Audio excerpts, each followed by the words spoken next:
Assalamualaikum warahmatullahi wabarakatuh. Perkenalkan, nama saya Susriyadi dari Universitas Pamulang, Fakultas Pendidikan Keguruan PPKN. Pada hari ini, saya akan menjelaskan tentang nilai-nilai sila pada Pancasila.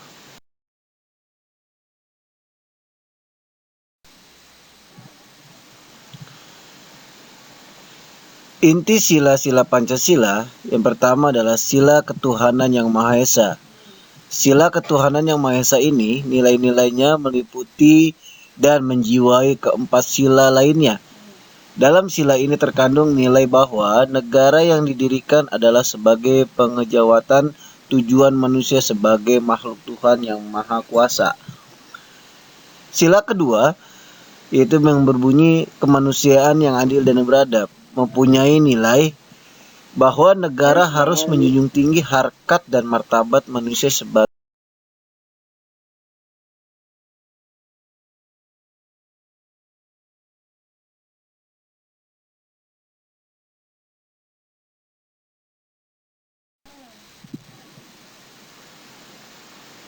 Nah, sila ketiga ini yang berbunyi Persatuan Indonesia. Dalam sila ini terkandung nilai bahwa negara sebagai penjelmaan sifat kodrat manusia, yaitu sebagai makhluk individu dan sosial. Negara adalah merupakan suatu persekutuan hidup bersama di antara elemen-elemen yang berbentuk negara berupa suku, ras, budaya, golongan maupun kelompok agama. Nah, sila yang keempat ini kerakyatan yang dipimpin oleh hikmat kebijaksanaan dalam permusyawaratan.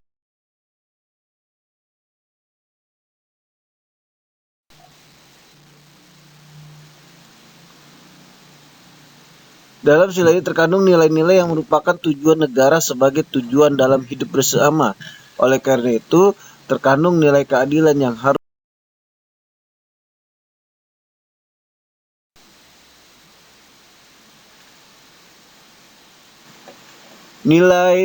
nilai-nilai. Lalu, apakah nilai-nilai di atas sudah kita terapkan dalam kehidupan masa kini?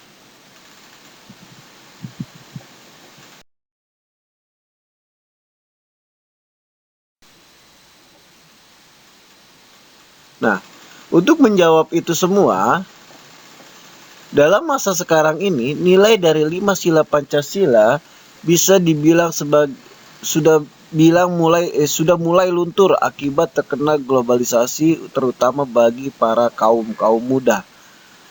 Mereka mulai meninggalkan sedikit demi sedikit nilai Pancasila dalam kehidupan berbangsa dan bernegara.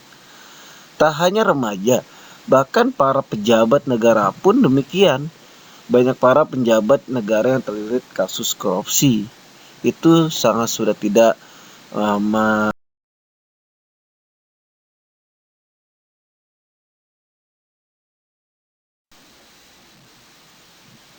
Mari kita bahas bersama-sama. Sila pertama, nilai sila pertama pada masa saat ini sudah mulai tercemar dengan adanya aliran-aliran sesat dan juga penyelewengan agama. Terutama sekarang ini Indonesia krisis norma agama, di mana banyaknya remaja Indonesia yang moralnya rusak dengan meniru budaya barat tanpa mempedulikan norma-norma agama. Kita lihat sekarang banyak anak-anak remaja putri khususnya yang menggunakan pakaian yang sudah tidak menutupi auratnya, yang sudah tidak malu lagi untuk menutupi auratnya, walaupun beliau berkata itu adalah fashion gitu. Namun inilah moral-moral budaya barat yang diikuti oleh remaja kita, namun tidak memperdulikan norma-norma agama kita, yang harusnya perempuan itu harus bisa menjaga auratnya. Nah, dalam sila kedua ini Pancasila tercoreng sekali dengan adanya kasus pedofilia oleh oknum-oknum tertentu. Kasus yang tak beradab ini harus segera diatasi oleh pemerintah agar oknum-oknum tersebut yang tidak bertanggung jawab bisa diminimalisirkan. Selain itu, banyaknya kasus korupsi yang dihukum dengan hukum yang ringan, namun rakyat kecil dihukum dengan seberat-beratnya. Orang yang berkorupsi ruangan triliun rupiah yang merugikan negara cuma hanya dihukum hanya beberapa tahun saja. Sedangkan banyak sekali di berita di sana seorang kakek memungut daun kering dihukum penjara. Itu sangat tidak adil.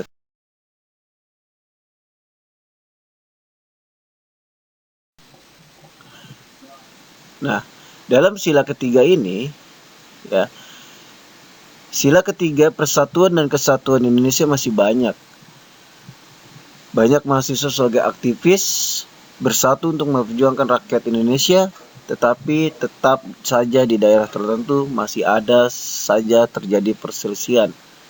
Walaupun persatuan Indonesia sudah digaungkan oleh para proklamator kita, Insinyur Soekarno, namun masih tetap saja di daerah-daerah sana, ya, masih banyak ormas-ormas pemuda yang selalu melakukan perselisihan dan merebutkan suatu lahan. Itu tidak mencerminkan dalam sila ketiga kalau masih banyak sekali para pemuda yang melakukan perselisihan, pertengkaran, keributan, dan itu sangat sekali tidak itu tidak menjaga kesatuan dan persatuan Indonesia. Nah, sila keempat, kedaulatan yang berada di tangan rakyat, mencerminkan sila keempat masih berlaku dan berjalan baik sampai sekarang. Nah, sila keempat inilah masih bisa bertahan karena kebanyakan orang Indonesia ini menyelesaikan masalah masih bisa secara kekeluargaan, bermusyawarah dan mufakat. Itu masih bisa kita.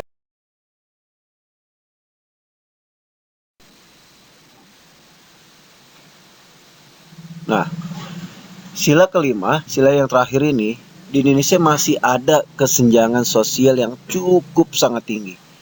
Bahkan di beberapa daerah, mereka masih memandang status sosial untuk mendapatkan pendidikan maupun pekerjaan. Jadi disinilah kesenjangan sosial ini sangat terasa sekali. Contohnya saja, kita untuk melamar pekerjaan di suatu perusahaan, kalau kita tidak mempunyai temanan, kalau kita tidak mempunyai rekanan dalam satu perusahaan itu, kita tidak akan bisa masuk dan kita tidak bisa bersaing di sana. Jadi disinilah kesenjangan-senjangan ini antar golongan. Bagi orang-orang golongan dia tertentu saja yang bisa masuk ke dalam perusahaan tersebut. Bagi kita yang tidak punya golongan, kita tidak akan bisa menikmati dan bisa bekerja di salah satu perusahaan itu. Dan contohnya saja juga banyak di daerah-daerah perkotaan, khususnya di kota-kota ini kita masih bisa menikmati gedung-gedung tinggi, fasilitas umum yang baik, fasilitas umum yang bisa kita nikmati. Sedangkan saudara-saudara kita yang di sana, yang di daerah-daerah perbatasan, apakah dia bisa menikmati? Contohnya saja, dia bisa menikmati internet? Sangat tidak. Jadi disinilah butuh pemerintah harus segera mengatasi masalah-masalah yang ada di masyarakat ini.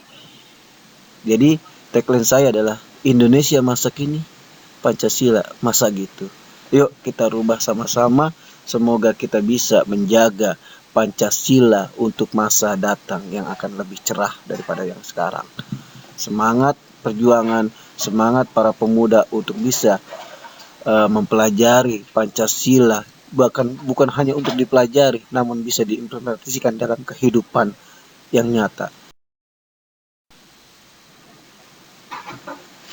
Semoga apa yang saya sampaikan tadi bisa bermanfaat bagi kita semua dan umumnya pribadi untuk saya sendiri dan umumnya untuk bangsa kita Indonesia.